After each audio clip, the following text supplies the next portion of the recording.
वो है कांग्रेस पार्टी ने खोटा साहब ने किसान मजदूर के लिए एक रैली रखी है। वही किसान जो 13 महीने तक बॉर्डर पे हमारी लड़ाई लड़ी और हमारे 750 से ज्यादा किसान शहीद हो गए, उन्हीं के मान और सम्मान के लिए इस रैली का आयोजन किया गया है।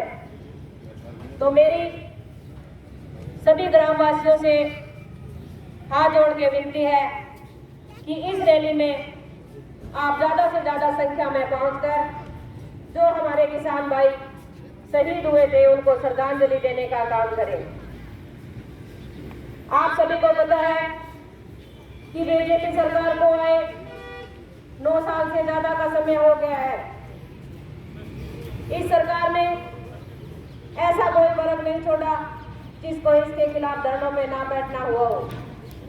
हर वर्ग, चाहे उसमें किसान हो, मजदूर हो, कर्मचारी हो, अधिकारी हो और यहाँ तक कि आशा वर्कर बहनें भी धरने पे बैठी है। एक तो एक आपने देखा होगा कि गांव का चुना हुआ मुखिया जो आपकी हकों की लड़ाई के लिए इस सरकार के खिलाफ धरनों पे बैठा हो, आज आपके गांव के मुखिया को इस सरकार ने ऐसे हाथ बांध दिए हैं कि आज हमारे गांव का विकास रुका हुआ है। तो मैं आप सभी से एक ही बात कहना चाहूंगी कि ये बीजेपी सरकार ये शुरू से लेके आज तक किसान विरोधी सरकार रही है। इसने किसानों पे इतने जुल्म किए हैं, आप देख सकते हो, सारा कुछ आपके सामने है।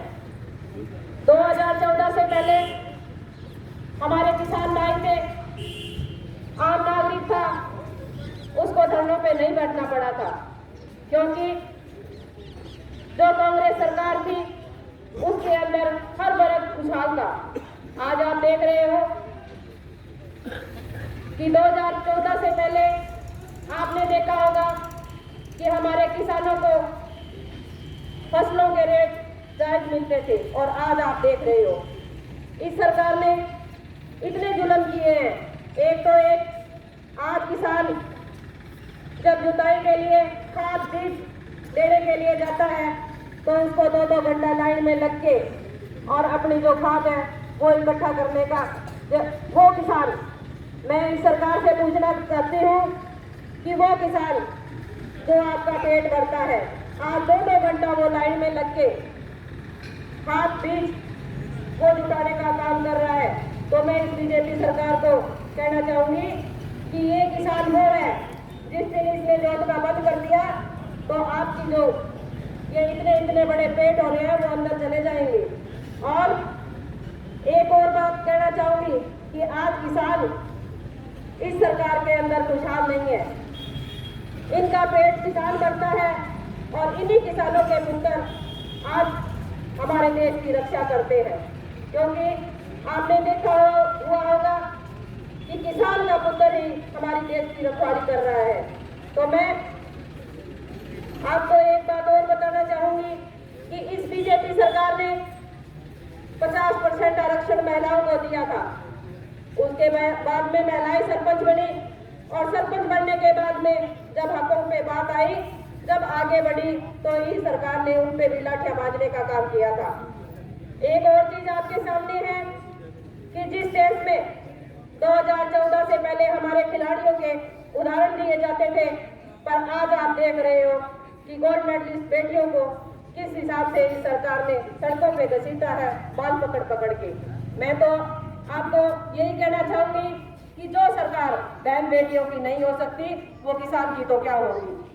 तो मेरी सभी ग्रामवासी यहाँ इकट्ठे हुए हैं, मेरी एक ही बात है कि 24 तारीख को तो हमारे किसान भाई जो शहीद हुए थे उनको सम्मान देने का काम करें और श्रद्धांजलि देने का काम करें।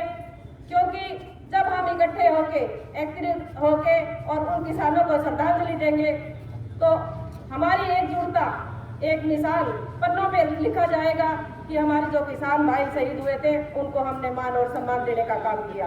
क्योंकि इस बीजेपी सरकार के अंदर हमारे जो किसान भाई शहीद हुए थे उनको मान सम्मान देना तो बहुत दूर की बात है, इस सरकार ने तो उनको देशद्रोही नाम देने का काम किया था।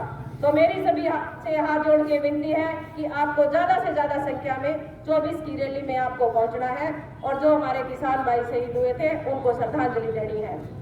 एक और बात आपको कहना चाहूँगी कि अभी इलेक्शन ज़्यादा दूर नहीं है और जो ये सरकार है हमें बुलाने फुसलाने का काम करेगी, नई नई स्कीमें लागू करेगी, आप देखना। और जो भी मजदूर और कर्मचारी वर्ग है उनको नौकरियां भी देंगे, पर ये हमें फंसाने के काम है सारे के सारे, क्योंकि इस सरकार को दोबारा से सत्ता में आना है। तो मैं आपको एक ही बात कहना चाहूँगी कि हमें एकजुटता बनानी है, 36 बिरादरी से ऊपर उठना है और भाईचारा बना के इस बीजेपी सरकार को 2024 के अंदर सत्ता से बाहर करना है। तो हमारी जो एकता होगी तो कोई किसी की ताकत नहीं है कि हमें हरा सकते हैं। तो हमें हमारा मेन मकसद जो होना चाहिए कि बीजेपी सरकार को हम सत्ता से बाहर कैसे लेके जाए।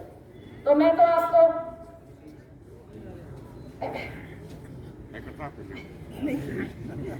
इसी के साथ मैं अपनी वाणी को विराम देना चाहूंगी और एक बार फिर से मैं आपको आमंत्रित करना चाहूंगी कि ज़्यादा से ज़्यादा संख्या में पहले आप दड़बा कला पहुंचोगे, जो भी गाड़ी भिजवानी होगी मैं भिजवा दूंगी और सारे इकट्ठे हो गए। पहले दड़बा चाय का प्रोग्राम रखा हुआ होगा मैंने, तो वहाँ पे पहुंचोगे, उसके बाद में हम रैली स्थल तक चलेंगे। तो सबकी सारों की एक तरह की एकजुट हाजिरी होनी चाहिए। धन्यवाद। जय हिंद, जय भारत।